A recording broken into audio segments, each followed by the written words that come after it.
But my name is Tom Spate. It's very nice to meet people that I don't know particularly well. I produce and chair these calls, and we do them every Friday. We take a break in August, so we've got, I think, maybe two more before we finish for an August break. And the point of the calls is to hear about great stuff going on in the county, some great ideas, and to meet interesting people doing interesting things across the county as well, because CACN exists to champion and advocate on behalf of the sector as well. So that's what we're all about, and that's what we do. So this morning, got lots to get through this morning.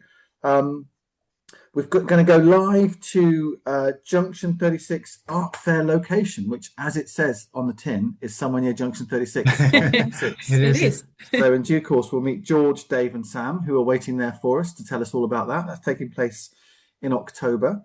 We're going to hear from Emily Macaulay, who does many things, but the thing she's going to talk about to us this morning is a bookmaking workshop that she's in charge of. When was the last time you made a book, I ask you? So we're going to find out about that. Some beautiful slides to see for that as well. Kate and Jen and Amy are going to tell us about a new thing that's, a different way of introducing young people to the creative sector that's been taking place in Barrow recently, and how that's panned out. And then also we'll hear about Cumberlandia, which is a beautiful little folk festival that takes place on the outskirts of Workington now in its third, possibly fourth year.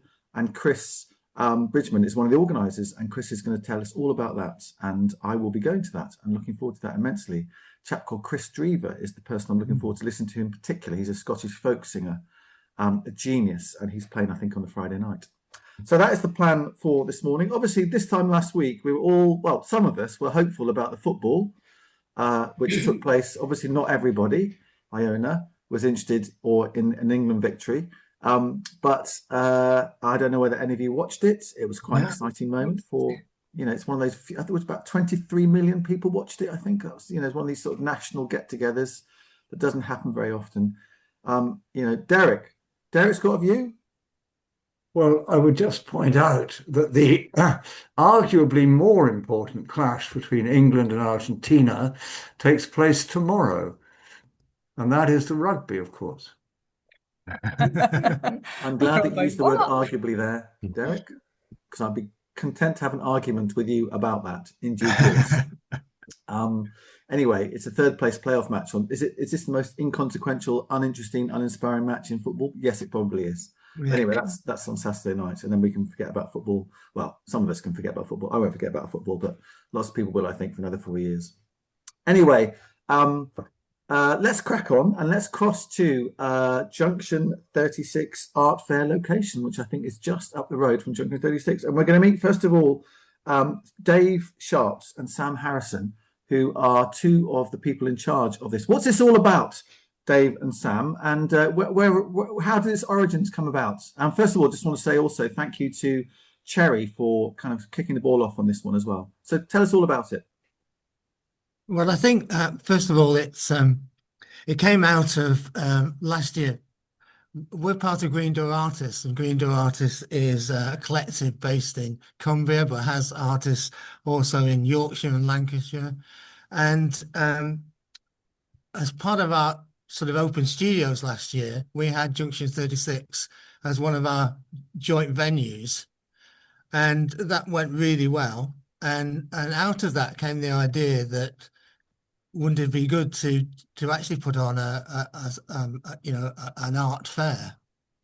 And we felt very much there was a kind of a need for that in the region, but it was very much a kind of new venture for us as Green Door Artists, and we've been just kind of overwhelmed by the response to this. But it's just really exciting, to partner with Junction 36 to launch, a new venture, within Cumbria.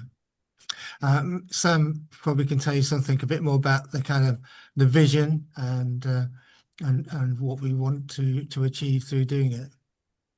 Okay, hi, I'm Sam Harrison. I'm part of Green Door Artists, but I've been given the task on leading and trying to pull this art fair together.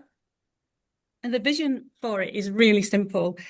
It's to provide a platform for all working artists in our regions, Cumbria, but also North Lancashire and the Yorkshire Dales, to get together, to come together in a great venue and be able to connect with audiences of art collectors, of visitors to the region, of other creatives, and anybody else you can think of who's sort of interested in artwork, people who are looking for things for their home, and be able to make those connections, because it's often quite a solitary thing being an artist. You're working away in your studio, and the opportunities to get together and get in front of your audience and explain your process is can be quite limited.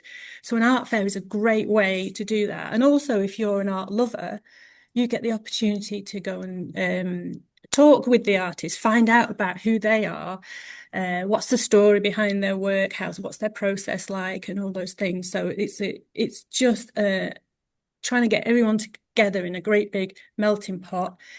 And we want to bring, basically, what I was thinking as I was sort of driving down was this three main ingredients to a good, successful art fair. One is that you have quality, artists, talented quality artists, which this region has in abundance. We've got green door artists, but there's more than that. There's people all over the county. So get together. We need good artists. We need a great venue. We need a venue that's big enough, that's well located, and that's why George is here. I am here in the corner. She's guys. in here Sorry. now. And we'll take a look at the venue in a minute, because we thought we'd do it from Junction 36. It's a fairly new place, and not everybody knows about it, so it's really good to get that on the map as well. What was it? The third ingredient is an audience, isn't it? We want to get people to come. We want to get people who are interested in art, want to find out the stories behind the art, just have a great day out. We want them to come along as well. So those kind of, to me, are the three main ingredients, and that's what we're trying to achieve here. We'd love this event to become like a destination event and on the annual art fair calendar. At the moment, if you're an artist in this region, you can go to art fairs, but you have to go to London, or you have to go to Manchester, or even up to Scotland. But this gives us the artists of Cumbria and the opportunity to have our very own annual fair. Is it mainly visual artists that you're talking about? We're talking. We opened it up to mainly. It is mainly visual. It is only visual artists, so it's mainly 2D, paintings on the wall. But we've also got sculptors and ceramicists, people who work in textile art, create pictures out of textiles. So it is mainly those kind of things. It's not so much on the craft level. It's more fine art, if you like. And it's in October. So are you filling up with artists now? Are you sort of doing a call out now? Yeah, we've done our call out. The application window closed on the 10th of July. And we've just done the selection, and it's really interesting, because when George and I started first talking about this, we said, how many people do we think that we can get? And we said, well, we'll put a layout together with 45 stands in it. We're well oversubscribed, so we've had to jiggle things around a bit, and we've got 51 stands. We've got something like over 60 artists, because some of those stands are shared, and we've got 2 art galleries, and we've got 3 art groups who are going to attend. So there's going to be well over 60 artists available to look, and we're going to have subjects from landscape through to figurative, through abstract to realistic. Okay. So a whole range, and sculpture as well. And will it be over a weekend or just a day, or what's the plan? Yeah, it's going to be over the weekend of the 9th to the 11th of October. Basically, the artists will set up on Friday during the daytime, and then we'll open it up for a grand opening probably around 4 o'clock till about 7 o'clock on the Friday. And then it will be open all day Saturday and all day Sunday. And we've got things like a pop-up cafe that people can come and get refreshments. There's free parking. It's going to be really easy access. People can get here. And this Great, is and Iona's just put the link in to chat for people to find out more information about the practicalities. That's great. Thanks, Iona. Yes. Yeah. And so the aspiration is it's a networking event as much as a selling event, if I can put it like that. Yeah. I think it is. I mean, what's interesting is that as Green Door artists, we've usually just done events for our members. We've just organised exhibitions. This vision is much bigger, because not only do we want to include our members, but we actually want to include artists from the region and from Yorkshire and Lancashire. So, the vision is much broader in terms of wanting to include artists, to showcase creativity, not just with our artists, but with artists in the region, and also to really to showcase that to our audience, and also in the inclusion of galleries and other art related businesses and art groups. Again, we're kind of trying to bring them into into that kind of vision, and enrich that kind of experience, and make obviously the audience aware of those kind of galleries and businesses that are in the region as well. So it's a much broader vision than perhaps just organising events for our members, and it's really exciting. Great. Okay. Well, let's with the wonders of modern technology, I wonder whether George can switch her phone on, and we can have just a little look at the space that there she is. So Zoom user is George. And George, do you own Junction 36, as it were? Oh, 2 seconds. I don't know if you're going to be able to hear me. You can see me, but you'll be can able to hear hear me you. through Yeah, there. we can hear you. I don't own Junction 36, so I was brought in September last year as business growth manager, and to manage the venue and take over, and just it's been open now for like 8 years, and it's just been a bit of a hidden gem and not really been utilised to its full potential. So they wanted me to come in and look at how we do that. And one of the first things that I took on in that role was the Green Door art exhibition, the part of the Green Door Trail. And it just was phenomenal. And I mean, as a business, as a venue, we want to support the community. We want to support the local area. We want to promote artists, groups, because, that's what we're about as a business. We are rooted in agriculture, but with that, we are very rooted in Cumbria, Lancashire, Yorkshire, and we want to support all the community. So it was a really important event for me, and I think it was phenomenal to see how successful it was. You had so many people. The footfall was astronomical. Yeah, I mean, we had that was almost like a tester event, if you like, last year, and we had 16 artists involved there, and we had quite a good footfall, but we've kind of gone big this year. We've gone up to the next level, and we've said, no, we're going to do a true art fair, get 60 artists, and we want to try and aim for footfall in the thousands. Yeah, great. That's what we're going for. A lovely cat has just walked across drum and brass. Don't know if you saw that. That's lovely. I just spotted that. So can you show us around a little bit, George, and maybe flip your camera around? Or that's fine. Let me. I think she wants me to be cameraman. She's going to be my cameraman. I'm going to walk around, so please bear with me. All right. Sorry about this, guys. I'm just getting the camera ready. Okay, we're ready. Do I fancy that? Just follow me. So at the moment, we're upstairs in the venue. So we have 5 meeting rooms upstairs, as well as the venue next to people.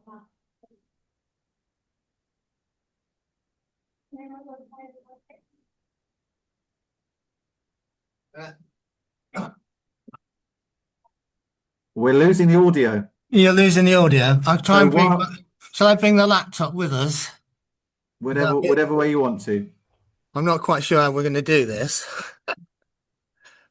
but I'll walk around with the laptop. You walk around laptop, then it's a mag. Okay. Okay, guys, I'm really sorry about that. I don't know why it's not working, but we'll go with it. So, Can you hear us now?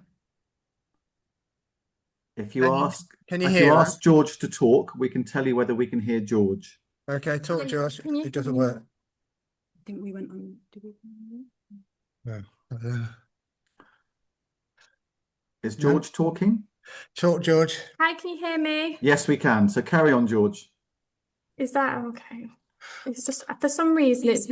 Oh, there we go. Do I turn it off? Is it working now? Can you hear Yes, us now? carry on, George. Yes. Okay, fabulous. We're still carrying this. Right.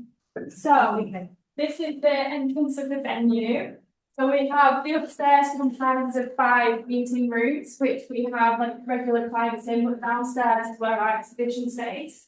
We've got this really beautiful open area entrance, which we have the capacity to brand with any visuals that you might want for an event, and you can fully take over the venue and make it your own. So it's a really beautiful place to come. We have the beautiful courtyard outside, so when we've got nice weather, you can sit outside, which works really beautifully. So we'll bring the route into the exhibition hall. So as you come through here, this is South Hall, and South Hall is where we will be having our pop-up cafe with Cafe Ambio, who are our cafe partners. That goes into that space. We have the seating area in here. The walls are fully adapted with a hanging system, so we'll have beautiful artwork on display in this area as well. At the moment, it's really a blank canvas, but it works beautifully. As you come round, brings you into the first entrance part of our exhibition hall, which is our London suite. So it's been newly renovated this year, but this will be full of a shell scheme with, I think we have about 15 of our stands within this area. So this will be, when you walk into, you'll have a combination of your artist groups, and some of the sponsors of the event will be in this space. The vision for this space, at the moment, it's a blank canvas. You can do anything with it, and that's part of the beauty of why we love it so much. But this space also opens out into our East Hall, which is our larger exhibition space. As you can see, it's right in there mezzanine, and I think we had about how many artists last year? 16. And 16 artists last year, and we decided that we had all the space, why not use it? So, yeah, it's going to be really, really exciting. But I'll give you a good look around. That's a very nice big open airy space. Joan says that she's been to lots of events and lots of easy parking as well, and breakout rooms working upstairs too. Excellent camera work, by the way, whoever's on the camera. That's really me, Sam. We're getting some really, and the sound is working very well as well. All right, George. So this is going to be a nice place for you to have some art there as well. Sorry, I can't hear what I said. I'm coming back over. I can't hear you. I'm so sorry. That's all right. So this is going to be a nice experience for the building and for Junction 36 people, as well as the artists involved too. I am assuming. Yes, Tom, it is. Yes, Tom, it is. Yes, there we are. I thought you'd say that. Yeah. You can George. see me here. Great. Can you hear me, Hello. George? Hi. Yeah, I can hear you now. Sorry about that. So from Junction 36 perspective, this is a great offering that you can make on, as well as all the things that you do the rest of the year, I guess. This is a nice sort of cultural offer. Oh, it is. It's one of the better. It's one of my favorites because I'm very into art. I'm an artist myself. I don't get to practice as much as I would like to, and a lot more graphic based. But for me, we are a big blank canvas. So seeing it come to life with the creativity and the colour that it has to offer is just very exciting for me. And we just love nothing more than seeing it buzzing alive with people walking around the site. But we're very, very excited to host it. I mean, as a venue, we are in such a great area. It's super accessible. We're just off the M6 at Junction 36, hence our lovely name. We have over 700 car parking spaces, which we are, happy to offer. We do it for free parking. We never charge for that. And we just really try and pride ourselves on the flexibility. And this is exactly the kind of event we love to host. And we, can't wait. Well, thank you for showing us around, George. That's great. And Dave, just finally, so the plan is in place. You've got the people that have that have put forward to come along, and you've got about 3 months to sort yourselves out. Yeah. Yeah, Yeah. so we've can I speak? Yeah. Can you see? Yeah. So you're absolutely right. We've been concentrating on getting the artists to apply. We're pretty much through that process now. We're really excited by the people that are coming. So the next stage is all, how do we do the marketing? Getting the signage right, getting all the brochure sorted out and printed, and there's a million things on the list that we still have to do.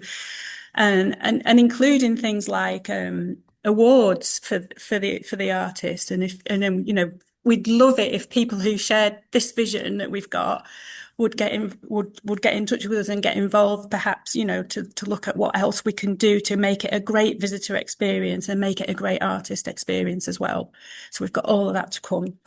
All right, well, stay in touch with us, Thank because we can help you perhaps find people to help you to do that, Yeah. and a bit nearer the time, obviously, we can help to promote it. Yeah, that'd be once great. it's all live. Yeah, great. But thanks very much for sharing this with Tom, us. Tom, Yes. just before you go, just to Yes. say that this is the kind of final event in sort of 3 weekends for Green Door Artists, because at the end of September we've got our open studios with several artists taking part in that, and then the first week in October we've also got open studios where people can come round and see our artists, and in their own sort of studio.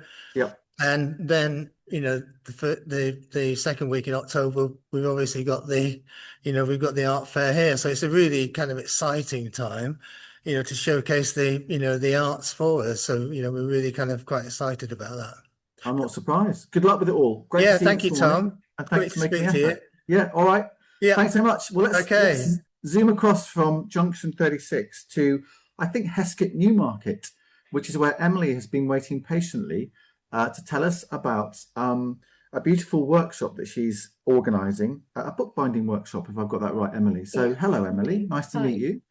Nice to Thanks meet for you joining all. us this morning. And Iona will pull up your beautiful slides while you tell us about what you do and what's coming up. Yeah, thank you for the introduction. It's really nice to be here today. So I am a bookbinder. That's one of many jobs that I have. I'm a bit of a collector of different roles, but I find myself binding lots of books. And I was thinking about it the other day, that when I sometimes say that to people, they think it's a really old-fashioned job. And it kind of is. Lots of books that people have in their homes will be bound by machines now. But lots of my work is still standing in my studio, folding pieces of paper and sewing books. I did a little Google search actually yesterday, and the oldest books are like 5,000 years old. And they're very different to how we see books now. They're scrolls and clay tablets, but they have such a long history with humans, and sharing knowledge with different generations. So basically, I'm just one big book lover. I love making books. I started making books like 15 years ago. I was introduced to it at university, and then I found myself in a bookbinding studio in a town near where I went to university. And I think I said that day that I'd love that to be my job, and accidentally it kind of has become that. The slides are books that I've made for other people. So I'm usually involved in the kind of more complicated books that most of the books that we have, they are made by printers. So lots of the ones on people's bookshelves at home will be bound by printers. But I'm usually involved in complicated books where that's not really possible. So I'm usually involved in books of around 100 to 200 copies. There's usually fold-out pages, complicated different bindings, sometimes pop-ups or paper engineering. Lots of different materials as well, so experimenting with recycled materials and handmade materials. So yeah, my world is definitely the more complicated kind of print and paper folding. back in April, I met with a guy called Jeremy Melling, who's a wonderful creative person in Cumbria, and I'm sure has been to lots of these sessions. And he asked if I would run a bookbinding workshop because he was interested in making some books. And I couldn't say no, basically. So it's become a summer of bookbinding workshops, and it's quite nice to have my final one this year in Cumbria, close to where I'm based. So I'll be running a bookbinding workshop up at Linden Print Studio, which is near Carlisle. And I've never been before, but I'm really excited to go check it out because I know that they've got loads of amazing print machinery and produce really amazing things there. It's on the 15th of August. It's between 1 and 4 p.m. And tickets are £45. At the moment, it's a really small group because I think the print studio is quite small, so that's kind of what it houses. But that means that we can have lots of discussions about books and ways that you can adapt them, and lots of sharing knowledge as well between the group. And it's for total beginners, so you don't have to have bound a book before. We'll start with a really simple binding, which I've done with kids and rooms full of people, and I'm convinced everyone can learn how to bind a book this way. And then we'll move through some other slightly more complicated bindings. And at the end of the day, you should leave with a few books to take with you to fill with words or pictures or photos or give as presents, and hopefully a bit of confidence in binding some books. So you should never need to buy a notebook again. I just want to let these beautiful slides wash over me. These are really beautiful photographs, Emily. Thank you. Are those your hands? They are. So I'm also a really terrible hand model. Bookbinding and hand model aren't a very good combination. You end up with like scars on your hands. But these are all books, obviously, that you've been involved in making. Yeah. So I mainly work with either organisations, but a lot of independent artists and photographers. So they will have finished a project that they want to turn into a book, and then I get to take all their wonderful artwork and figure a way of making a format that suits that. So most of the books that I work on are quite different from each other. They all kind of end up as unique things. And yeah, so these are often they'd be quite small print runs, I guess, for these books, right? Yeah, definitely. So if you're buying like commercial books, they'll print in thousands and thousands of copies. That's quite a typical sort of thing. But I am usually making them in kind of the low hundreds, maybe between 100 and 300 copies. And sorry, pardon my ignorance, are you, when you make 300 copies, are you literally making 300 one after the other, or is there some sort of process or mechanization that can speed up the process a bit? Usually it's a case of doing it in batches. So you'll do all the folding in one. Yeah. You'll spend a day folding paper, and then you'll spend a day sewing paper, and then you'll spend a day gluing in extra bits. So you do them in like small chunks. So do you listen to music while you're doing it? I mean, endless podcasts. Okay. I know a good podcast. Anyway, carry on. Yeah. So that's kind of my world. And do you have a portfolio career? Is this what you do all the time, or is this one of many things that you do? I can't remember what you said at the start. Yeah, so I run a business. I often describe it as being a designer, bookbinder, a little bit of print. So I do a little bit of letterpress print, and I also do some exhibition design as well. So a bit of a collection of jobs, but making books and designing books is probably 70% of the work that I do. Yeah. People are saying nice things about you in chat. But you won't be surprised to hear. And these are these are little guides as to different types of binding and stitching. So on the day, we'll go through the processes together. I'll show you how to do it, and we'll do it step by step together. But I've got little instruction guides that you can take away, and hopefully continue to bind lots of books. I'm hoping that everyone leaves with lots of knowledge and wants to carry on, rather than being completely terrified and never wants to bind a book again. Sue asks, do you do new bindings for very old books? She's got an 1805 first edition of Robert Addison's Cumberland Ballads. She would do, wouldn't she? Which is in desperate need of repair and new cover. There she is. She's holding it up to the screen there. Can you fix that for her? I get asked about book restoration all the time, and I have started to do some courses and training around book restoration because I'm really interested in the sustainability of books, and it feels like a full circle to be able to design and make books and then restore them as well. That feels like a good combination. I have restored some books, but it absolutely terrifies me because they're one-off copies. They have everyone's wear and tear, and if you get that wrong, you really mess up someone's precious thing. So at the moment, I say no, I don't. But I think in the future, I'll probably say yes, I will. But I do know book restorers. So if you're looking for someone to restore a book, I could probably suggest some people that would do an amazing job. That's amazing to have an 1805 book in your Yeah. possession. Terrifying. That book was built 221 years ago. Look at that. Amazing. All right.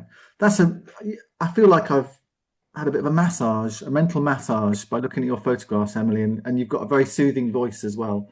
It's been really, really interesting. So just remind us again, I think there's still a couple of spaces on the workshop. Yeah. Ian has very cleverly put the link into chat there. And it's in August, isn't it? So it's in about a month's time. Yeah, 15th of August. And there's only a few places, but if it gets booked up, then I will happily run future ones because it's really nice to share the knowledge. It's always nice when someone figures out that it's a really simple process to go away and bind their own books and kind of work off that. So yeah.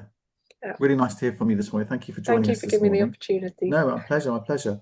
Well, speaking about simple processes and new processes and processes that hopefully inspire others, there's been some work going on in Barrow, the Barrow Creative Careers Roadshow, I think it's called, whereby young people have been shown around creative institutions in Barrow, and it's been taking place quite recently. So I know Kate went along to that, and I know that Jen from Signal and Amy from FON, Full of Noises in Barrow, were involved in that as well. So Kate, tell us what's been going on and tell us whether it's been a success or not. Okay, so hello, I am Kate. I think I know everybody here. I'm director of Cumbria Arts and Culture Network, if I don't know you. We are running a project called See It to Be It, as many of you will know, and for those of you who've heard this a million times, I apologise, but just in case you haven't, See It to Be It is all about helping young Cumbrians, first of all, understand, but then pursue creative careers. And that's on the back of a lot of work and research to understand what the barriers are for young people growing up in Cumbria to do that. One of the things that we are doing as part of See It to Be It is increasing visibility of creative careers for those people in education. So really from primary school upwards, because we think that earlier we can get in and have those conversations, the better. As this work has gone on over the last year, one of the things that has cropped up time and time again is how difficult it is for young people to gain work experience in the culture sector.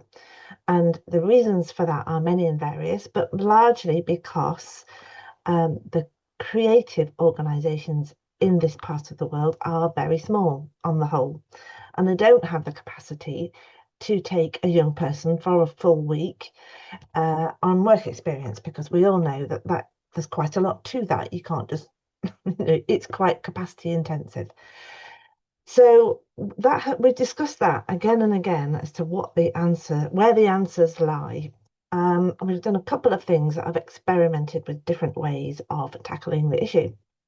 One of the things that we have done is work with Cumbria Careers Hub, who got in touch with me as part of the project and said, we are piloting a new way of running work experience, and we want to know if you will do a creative version of this pilot in Barrow, because they are working with Fairness Academy, which is one of the secondary schools down there, who are keen to be involved. So long story short, of course, I said yes, because it hits very squarely the work that we are trying to do through See It to Be It. So basically what we came up with was a group of organisations working together to provide a day-long experience for a group of Year 8 students from Furness Academy. The reason this works is that there is a new scheme, a new approach by the government actually called the Equilex framework, which is trying to make work experience broadly much more equitable for children than it has ever been.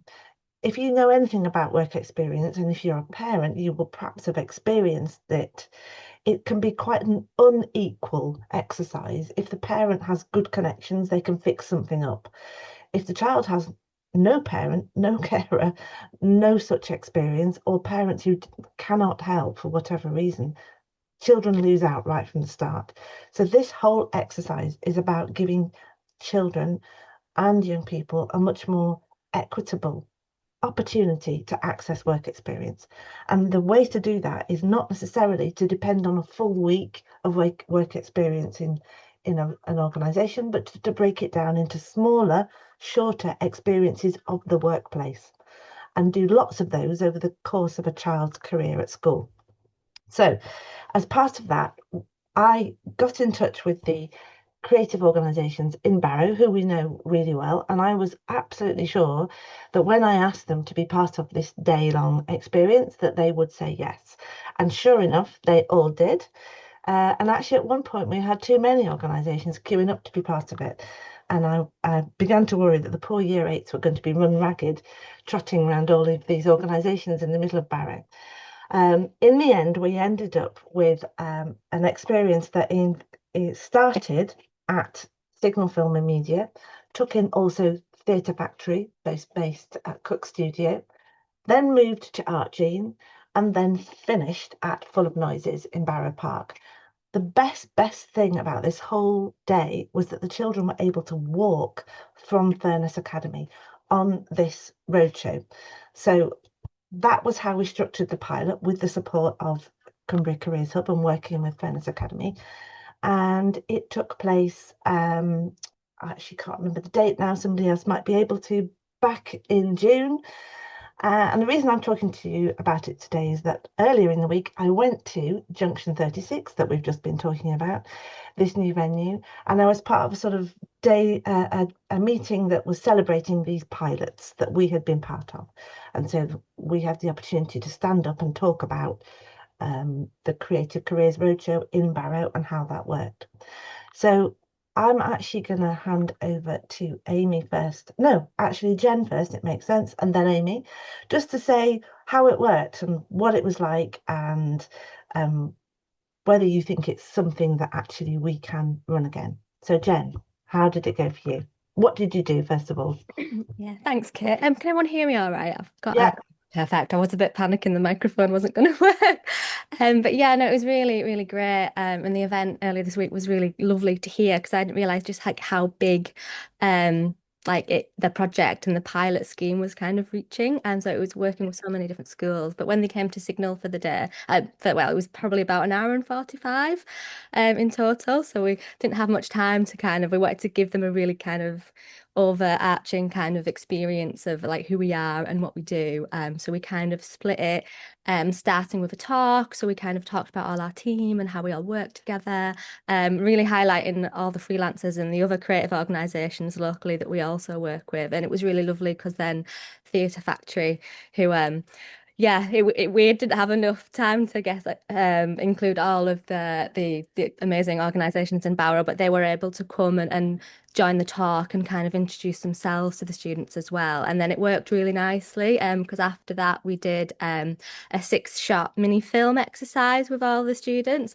So I think there was probably about 16 or 17 of them in the end. Yeah. So what we did, we had this like really tight challenge where they had to think of 6 shots to make kind of like an emotional journey.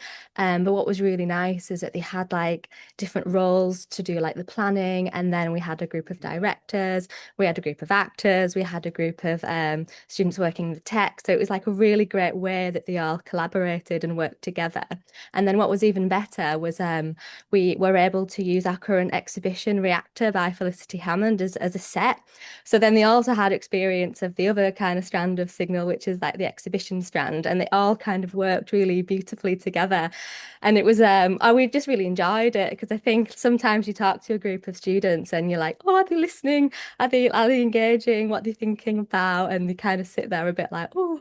And then they all got really, really involved, and it was just so amazing in such like a short time how they just all came out of the shells, and just, well, we had the directors shouting and being all excited, and like, yeah, we did get a really yeah, a really fun, interesting kind of 30-second film at the end of it. So I'll try and find the link and share it in the chat.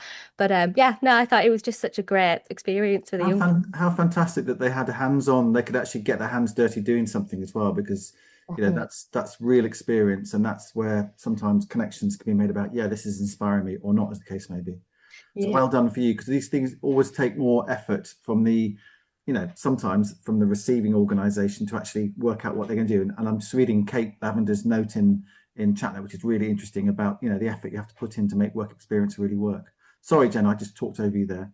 No, Kate, that's great. shall we hear from, and we're going to hear from Amy as well, yeah, Kate?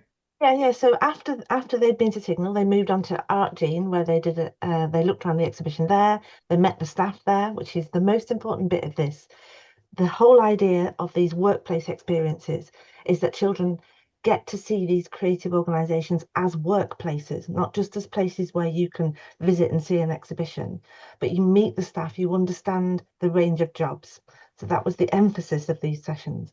Then they walked back up to Full of Noises in Barrow Park, where they spent some time with Amy and your colleagues there. So do you want to tell us what you did then? Yeah, so we had an hour, and we decided that we needed to, again, it's like showing the full broad spectrum of the work that goes on there and the different roles that everybody has. And obviously we run as a collective, and we've all come to FON with different backgrounds and different routes into work as well. So we shared some sort of stories about our own paths and how we'd like ended up working at Full of Noises. And then we did a short activity that kind of looked at the planning of an event, and each the group was sort of divided into a few different into groups of 3, and they were asked to find a local artist, a national artist, and an international talking about musical artists here, to arrange an event. And we asked them to price it and figure out things like transport, and sort of look at the big picture of what it's like running a venue that puts on music events. And that was just like the first short exercise, but they were so engaged, and they were so interested in it. And one of the things that I got out of it, I'm just going to say before I can even say what the young people got out of it, was that they all knew young people who were starting out their own music careers locally. So I'm like jotting things down, just going, right, okay, they're already on this. But the way that they tackled that sort of that little exercise was really interesting. The amount of thought they gave to, how do we get a national artist to come to Barrow? How do we price it so that it's available, like it's accessible? They were thinking about all of these different elements of event production that is part of our role at Full of Noises.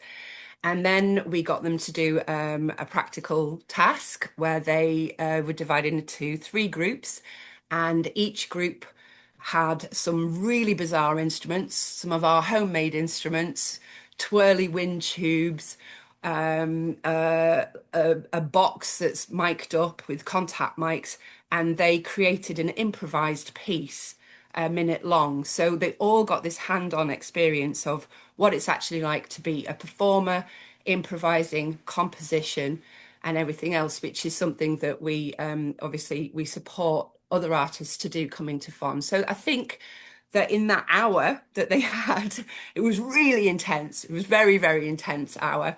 But they seemed to get a lot out of it. But it also gave us a really interesting perspective on what they feel is, like what they want to do and what they think is actually achievable in Barrow if they were to put on something like an event, like a music event. It was a fantastic little project actually, and we'd love to do it again. Yeah, Great. we'd love to do it again.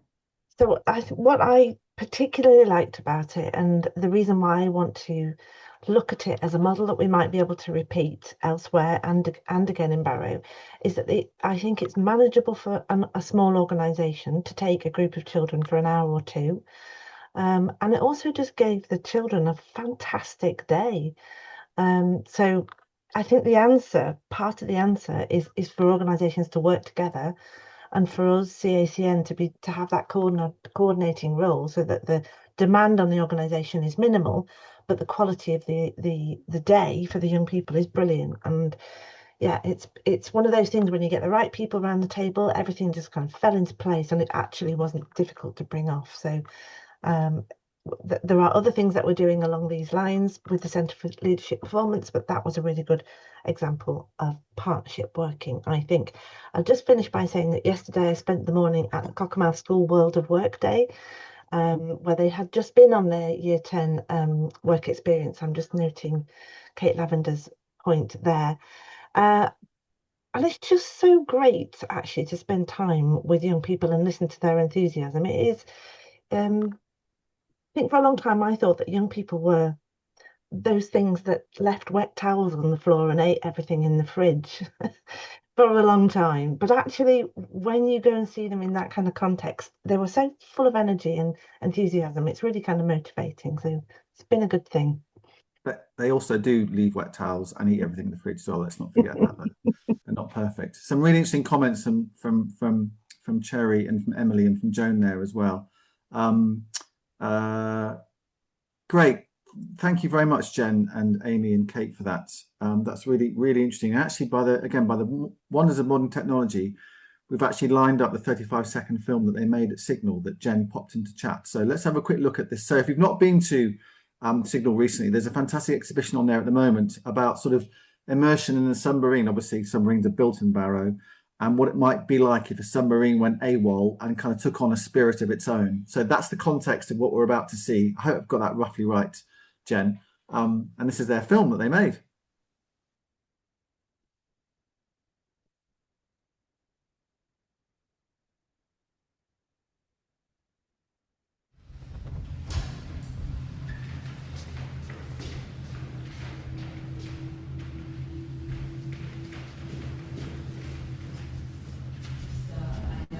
Do not press that button!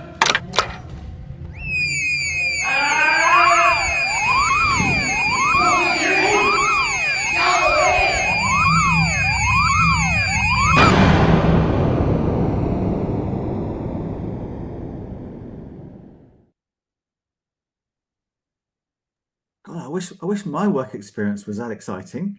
Making films like that. That's amazing. I cannot believe they made that in an hour and 3/4 or less. Isn't that brilliant? It was Thank so you, Jen. good. They were such a good bunch. Yeah, thank you. Great stuff. All right, it's all happening in Barrow as ever. We love what's going on in Barrow. Right. Okay, so that's all been very interesting, and let's hope we inspire future generations to follow their creative dreams as we carry on with the See It to Be It project. But let's just conclude this morning with a lovely look at a beautiful festival that takes place just outside Workington on a site called Rivendell, which is a beautiful purpose-built festival site. Chris Bridgman is one of the organisers this year for Cumberlandia, which is not this weekend, but next weekend from Friday up till Sunday. So Chris is going to share his screen and just tell us a little bit about what's in store for this year. Chris, over to you.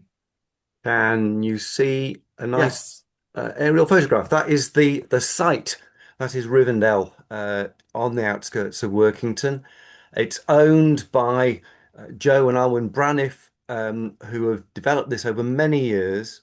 And they were part of the original organisers of Solfest.